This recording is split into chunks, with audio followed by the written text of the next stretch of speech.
하나님, 풍성하신 사랑과 은혜로 이 아침에도 아침 문을 여사 저희로 하나님의 음성을 듣게 하시고 하나님의 귀한 사랑, 복된 자녀로서 이제 한날을 시작하게 하심을 감사합니다. 이 한날 시작을 먼저 하나님 앞에 예배로 또한 찬양으로 기도로 우리 주님 앞에 상달되어지는 하나님의 임재하심 속에 드려지는 예배, 귀한 예배 올려드리오니 받아주시옵소서. 시간 주님의 은혜를 사모하는 저희들에게 이 아침에도 한량없는 은혜를 베풀어 주시옵소서. 감사 찬양 주님께 돌리며 예수님의 이름으로 기도드렸습니다. 아멘. 하나님의 말씀 갈라디아서 1장입니다. 갈라디아서 1장 4절로 10절까지입니다. 4절로 10절까지 읽겠습니다. 그리스도께서 하나님 곧 우리 아버지의 뜻을 따라 이 악한 세대에서 우리를 건지시려고 우리 죄를 위하여 자기 몸을 들이셨으니 영광이 저에게 세세토록 있을지어다. 아멘. 그리스도의 은혜로 너희를 부르신 이를 이같이 속히 떠나 다른 복음을 좇는 것을 내가 이상히 여기노라. 다른 복음은 없나니 다만 어떤 사람들이 너희를 요란케 하여 그리스도의 복음을 비운하려 함이라. 그러나 우리나 혹 하늘로부터 온 천사라도 우리가 너희에게 전한 복음 외에 다른 복음을 전하면 저주를 받을지어다. 우리가 전에 말하였거니와 내가 지금 다시 말하노니 만일 누구든지 너희 받은 것 외에 다른 복음을 전하면 저주를 받을지어다. 이제 내가 사람들에게 좋게 하랴 하나님께 좋게 하랴 사람들에게 기쁨을 구하랴 내가 지금까지 사람의 기쁨을 구하는 것이었다면 그리스도의 종이 아니니라. 아멘.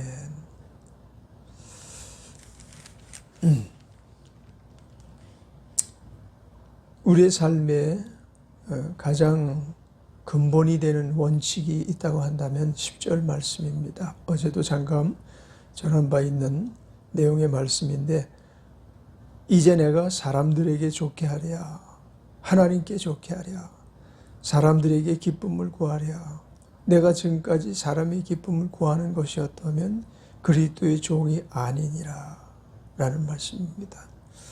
이 말씀은 특별히 사역자들이 유념해야 될 말씀이라고 말씀드릴 수 있습니다. 사역자들이 사람들에게 좋게 하기 위해서 마음이 거기에 이르게 되면 결코 하나님께 기쁨을 드릴 수 없는 사역이 되어 말 것입니다. 사역에 우리는 백미는 하나님을 기쁘시게 해드리는 데 있죠. 우리가 많은 일, 큰 일 혹은 또 우리 역량을 전부 쏟아서 목회를 해도 다양한 어떤 그 주제를 가지고 수많은 사람을 감동을 시키고 수많은 사람에게 야 정말 대단한 사역자네 라는 소리를 들을지라도 하나님을 기쁘시게 하는 근본 원칙에서 떠나면 그건 다른 복음이 되어버리고 맙니다. 우리에게 주어진 복음은 변할 수 없는 아주 항존적 의미를 가지고 우리에게 증거된 복음입니다. 이것은 바뀌어질 수가 없습니다. 어느 시대에는 통용되고 어느 시대에는 이 복음이 전혀 다른 맥락에서 사람들에게 증거될 수 있는 그런 성질의 것이 아닙니다.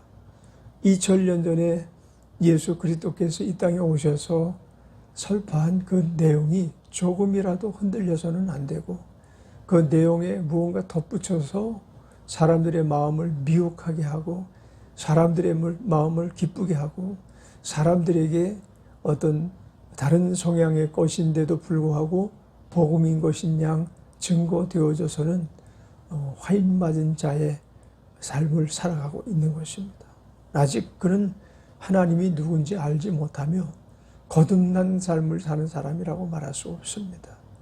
그래서 우리가 이제 우리 주님께서 가장 기뻐하시는 것이 무엇인가라는 것에 청렴하고 무엇을 하든지 주의 기쁨을 위해서 우리 주님의 뜻을 이루어 나아가는 자가 되기를 바랍니다.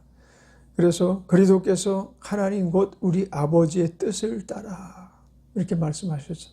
예수 그리스도께서도 이 땅에 오셔서 복음의 복음 되게 함을 위하여 적용하신 것이 그 모든 내용의 주제를 이루는 것이 무엇인가 하면 하나님의 뜻을 따라 모든 일을 감당하셨던 것입니다. 우리도 항상 예수님의 뜻대로 예수님의 뜻을 이루며 예수님께서 뜻하신 바가 무엇인가를 늘 그래서 마음에 유념해서 이 일이 하나님의 뜻대로 진행되어져 나아가고 있을까? 이 일이 과연 하나님께서 이 악한 세대에서 인생을 건지시기 위해서 복음 안에 담고 있는 그 내용 그대로 우리가 지금 증거하는 증인의 삶을 살고 있는가? 라는 것을 늘 생각해 보지 않으면 안 됩니다. 우리를 건지시려고 우리 죄를 위하여 자기 몸을 들이셨습니다. 이 복음의 진수죠. 첫째는 그리스도께서 하나님의 뜻을 따라 이 땅에 내려오셨고 또 이제 그 복음의 사역자로서 서른에 이르셨을 때 가장 먼저 시도하신 것이 인간은 죄의 문제 해결해야 된다. 인간은 거듭나지 않으면 안 된다. 라는 의미를 담고 요단강에 내려가셔서 요단강에 가서 하나님의 아들 되심에도 불구하고 모든 인간의 형상 그대로 자기를 낮추시고 하나님과 복종하시고 하나님 뜻을 세우기 위해서 시도하신 것이 세례받으신 것이거든. 침례를 받으시면서 온갖 인간의 죄를 씻으시는 첫 번째 사역을 이루신 것입니다. 우리 예수님은 스스로 죄를 씻으실 그러한 내용이 전혀 없으심에도 불구하고 우리의 죄를 씻어야 하심을 아시고 우리가 다른 방법은 없다라는 것을 보여주시기 위해서 주 예수 그리스도께서 몸소 친히 세례에 임하신 것을 우리는 잘 알고 있죠. 그리고 나서 예수님은 침례 요한이 그 어떤 선지자보다도 아주 의미 있는 사역을 마친 사역자로서 그렇게 인정을 하고 계시죠. 많은 선지자들이 있었어요. 마지막 선지자였던 침례 요한은 예수님 침례를 집도한 후에 얼마 안 있다가 로마군에게 잡혀서 결국은 헤롯 대왕에 의하여 참수를 당하죠. 유대 병정들에게 잡혀가서 죄도 없음에도 불구하고 죄가 없음에도 불구하고 그가 죽어야 됨을 또한 자기 스스로 또한 나타내는 인간의 마지막 어떤 선지자로서의 사역을 마감할 때 죽음을 맞이하는 것으로 마감했습니다. 의미하는 바가 큽니다. 모든 인간들은 죽지 않으면 안 됩니다. 그 누구도 죽음이 그에게서 빠져나가지 않으면 다시금 살아날 수 없기 때문에 그래서 예수님께서도 동일한 또 사역을 이루셨잖아요. 죽음이라는 문제를 해결하시지 않고서는 결코 이 땅에 오신 복음을 완성해 주신 분이 못 되는 것인 것입니다. 그분이 죽으셨다가 죄 없으심을 증거받고 다시 살아나신 이것이 복음의 아주 말미에 대미를 장식하는 그 죽으심을 통해서 인간의 모든 인간에게 오는 어둠의 마지막 장면이 예수님께 임하시고 난 다음에 예수님께서 장사 지내신 지 사흘 만에 살아나시는 모든 인류의 아침을 맞이하는 그날 아침, 부활의 아침, 그것이 우리에게 주어진 복음의 진수인 겁니다. 인류 중에 누구도 예수님처럼 복음을 완성한 사람이 없습니다. 복음이 이것이다라고 시도한 사람들은 수없이 많이 있었지만 오직 단 한 분만 죽음을 이기고 예수 그리스도께서 인간을 거듭나게 하시는 과정을 철저히 수행하신 분은 오직 예수님 한 분밖에 안 계신 것입니다. 세상에는 예수님 이외에도 인류의 스승이라고 자칭 인류의 스승이라고 혹은 후세들이 추앙을 해서 그 반열에 올라간 사람들이 많이 있습니다.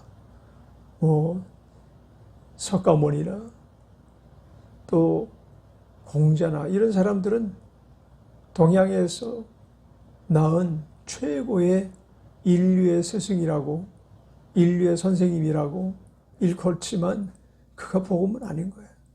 그가 말하는 것이 복음이 아니라 오히려 인간을 사망의 깊은 늪에 빠뜨리는 역할을 한 사람들이 지나지 않아요.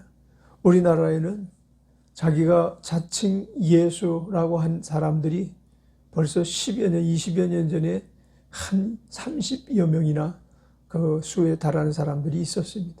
지금도 여전히 복음 아닌 복음을 가지고 혹세무민한 백성들을 혹세무민하고 속이면서 그 자기의 무리에 가입을 시켜서 수많은 사람들이 미혹에 빠져서 재단 당진하고 그리고 영혼이 완전히 파괴를 당한 상태에서 인간의 종로로 타면서 마귀에 사로잡힌 자의 종로로 타고 자기도 역시 또한 마귀에게 사로잡혀서 죽음으로 향해 나아가고 있는 것입니다.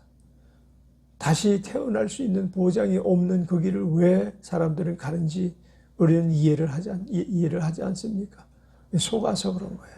원수 마귀가 그들을 완전히 미혹해가지고 다른 세계를 보지 못하도록 장님을 만들어 버리는 거죠.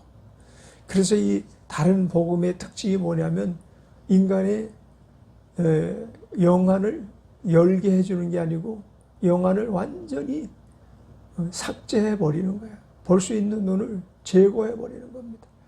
더 어리석고 더 견고하게 미련하며 빠뜨려 버리는 것이 바로 이 다른 복음의 역할이거든요. 그러지 않고서는 그 길을 갈 수가 없는 거예요. 여호와의 증인이나 통일교나 수많은 그 이단자들이 얼마나 많은 영혼들을 지옥으로 보내고 있는지 모릅니다. 우상 숭배자들. 종교를 가장해서 그래서 이상한 형상을 만들어서 이것이 하나님의 아들이다. 이것이 하나님의 모친이다.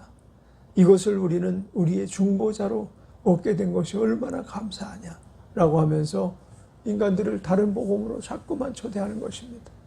우리는 이에 넘어가지 않도록 오직 예수, 복음의 주체가 되시는 예수님을 통해서만 우리는 하나님의 자녀가 된다라는 확신을 갖게 해주신 하나님께 감사합시다. 세상에서 모든 걸 다 이루었다 할지라도 예수 그리스도의 은혜 안에 참여하지 못하는 예수 그리스도께서 우리에게 제시하시는 영생하는 삶의 길에 이르지 못한 사람들이 가장 불행한 사람들인 것입니다. 지불할 가치가 없는 것에 온갖 것을 지불하고 소유할 이유가 없는 그런 비진리를 진리인 양 소유하고 살아가는 사람들이 가장 어리석은 사람들이죠. 그리스도의 은혜로 너희를 부르신 이를 이같이 속히 떠나 다른 복음을 좇는 것을 내가 이상히 여기노라. 사도 바울만 이상히 여길 뿐만 아니라 이 영안이 열린 사람들은 다 이상히 여기죠. 다른 복음을 쫓는 자들. 시작은 어떻게 했는가 하면 그리스도의 은혜로 부르심을 받았던 자들이 그 중에는 많이 있습니다. 근데 그 은혜로 부르심을 입고 나는 찾았네, 나의 살 길을 찾았네, 나는 만났네, 내가 만날 영원한 구세주를 만났네 라고 찬미하면서 그 삶을 다시 시작하겠노라고 그처럼 다짐했던 사람들이 속히 복음을 떠나는 이유가 어디 있을까요? 그만큼 우리를 미혹하는 세력은 얕잡아 볼 수 있는 세력이 아닙니다. 우리를 미혹하는 세력은 아담과 하와를 무너뜨렸을 뿐만 아니라 온 인류의 그 대부분을 무너뜨리면서 오늘에 이르기까지 주 예수님의 심판, 백보자 심판에서 완전히 멸망당할 때까지 계속 그 짓을 할 것입니다. 전혀 이상한 게 아니에요.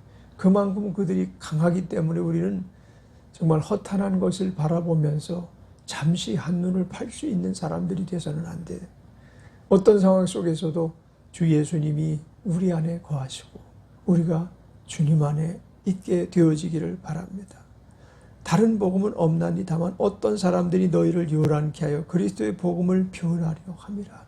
이게 다 어떤 사람들을 사용하는 거 원수마귀에 아주 타락한 이후에 계속 고집하면서 수많은 영혼을 데려가는 역사 안에서 발생하는 일이라는 것을 우리는 알아야 됩니다. 자, 그래서 우리의 삶 속에 가장 먼저 이제 바울 사도가 사람들에게 난 것도 아니요 사람으로 말미암은 것도 아니요 오직 예수 그리스도 및 죽은 자 가운데서 그리스도로 살리신 하나님 아버지로 말미암아 사도됐던 것처럼 우리는 우리의 사역 감당하는 사명자가 되어야 될 줄 믿습니다. 우리 하나님께서 우리를 사람으로 난 것 가운데 뽑아서 쓰는 사람이 아니에요. 쓰는 하나님이 아니신 거예요.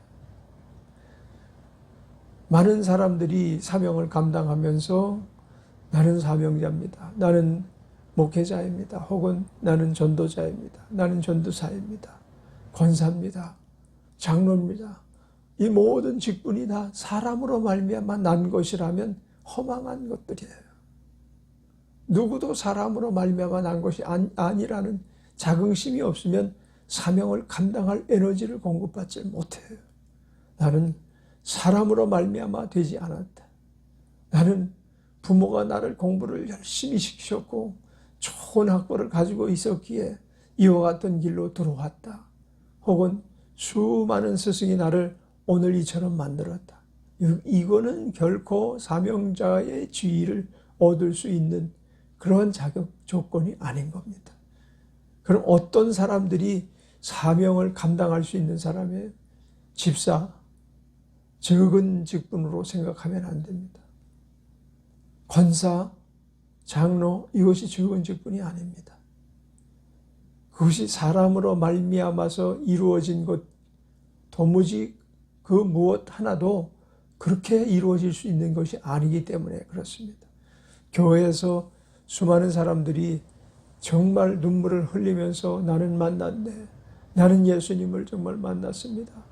울면서 자기의 살아온 과거를 회심을 하는 순간을 많이 가졌던 사람들조차도 어느 순간인가 사람으로 말미암은 일들에 개입해 들어가고 있어요. 그리고 사람들이 원하는 바를 쫓아 따라가고 있는 거예요.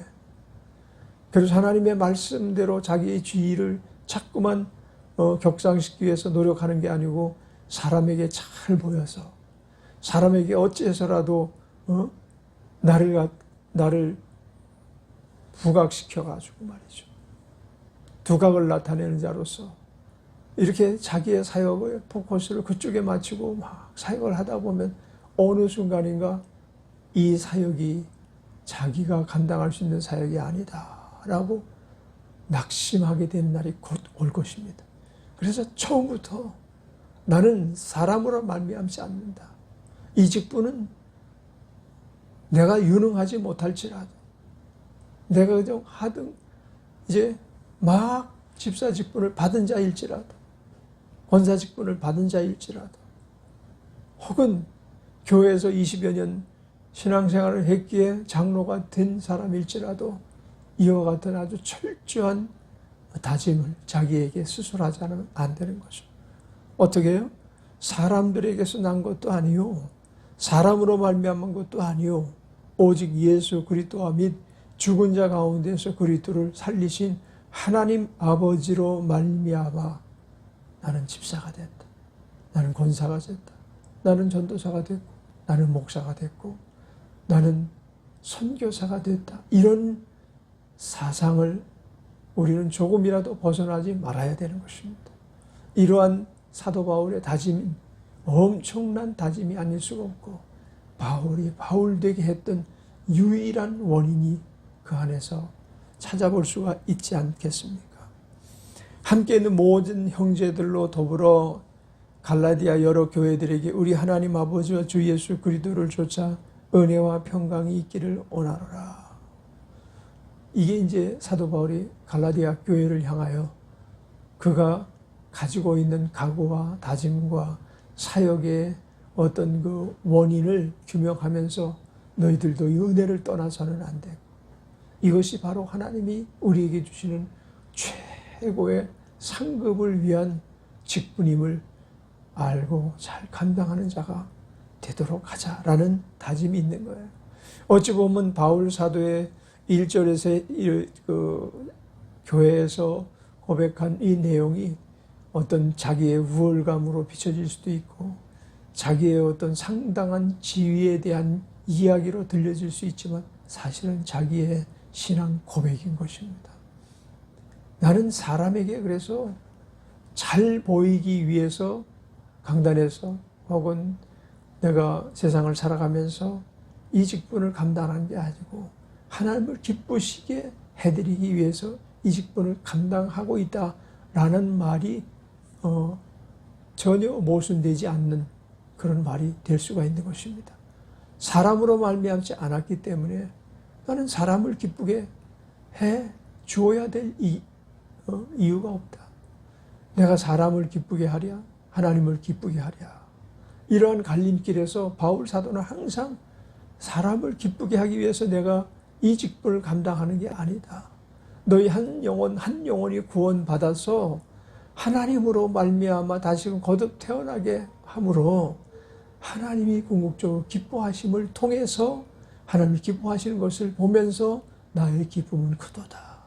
이런 고백이 우리의 입으로도 나와야 될 줄 믿습니다. 오늘 그래서 1절과 10절은 대동소이한 의미를 가지고 있는 말씀이다. 거의 같은 내용을 담고 있는 말씀이다 라는 거죠. 우리 1절을 한번 다시 읽어봅시다. 사람들에게 난 것도 아니요, 사람으로 말미암은 것도 아니요, 오직 예수 그리스도와 및 죽은 자 가운데서 그리스도를 살리신 하나님 아버지로 말미암아 사도된 바울은 이제 내가 사람들에게 좋게 하랴. 그러므로 이제 내가 사람들에게 좋게 하랴, 하나님께 좋게 하랴, 사람들에게 기쁨을 구하랴. 내가 지금까지 사람의 기쁨을 구하는 것이었다면 그리스도의 종이 아니니라. 너무나 합당한 말씀이 아닐 수가 없는 것입니다. 우리의 사역의 표대는 무엇입니까? 하나님을 기쁘시게 하는 데 있는 것입니다.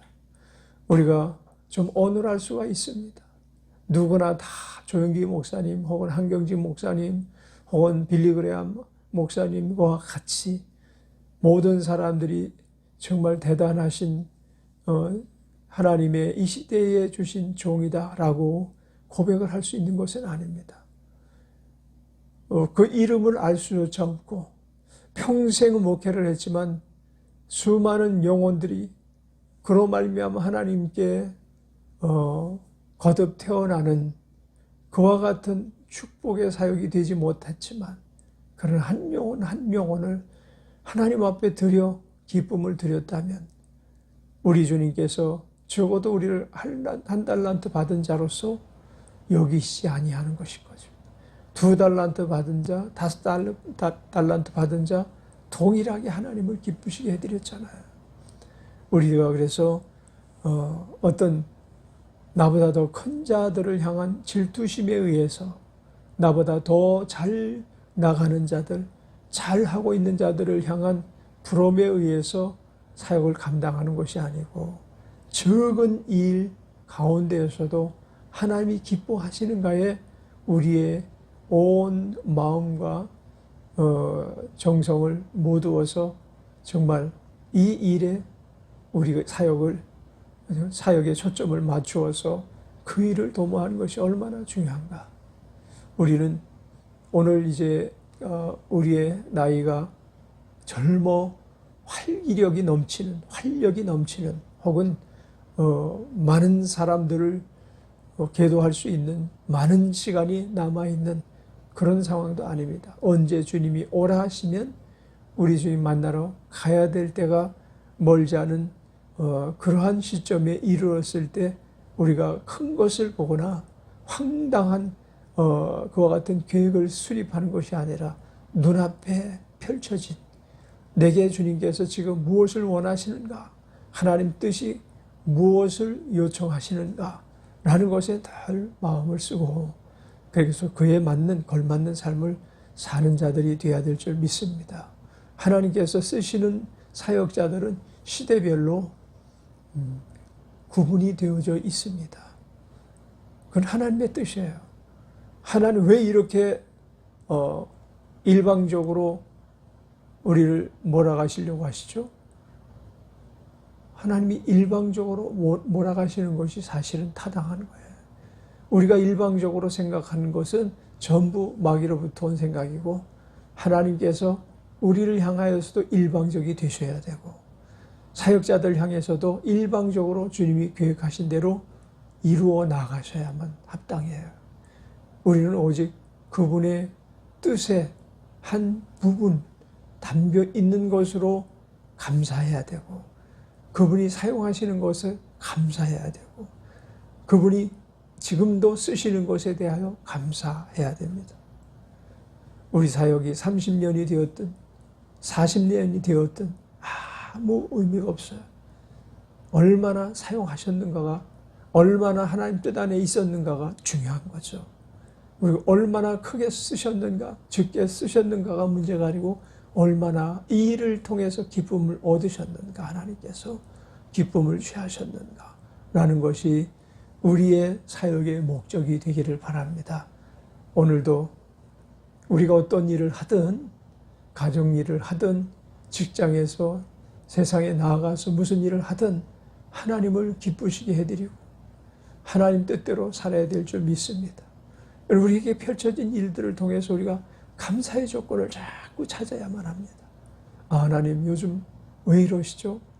왜 이렇게 우리의 삶 속에 하나님 개입이 정말 친밀하고 그 어느 때보다도 강력하게 역사를 이루시죠? 이런 마음 자세를 갖고 날마다 주어진 일에 대해서 감사가 넘치는 그리고 또한 그 일을 통해서 하나님께 기쁨을 올려드리는 이런 자세를 갖고 살아가기를 바랍니다.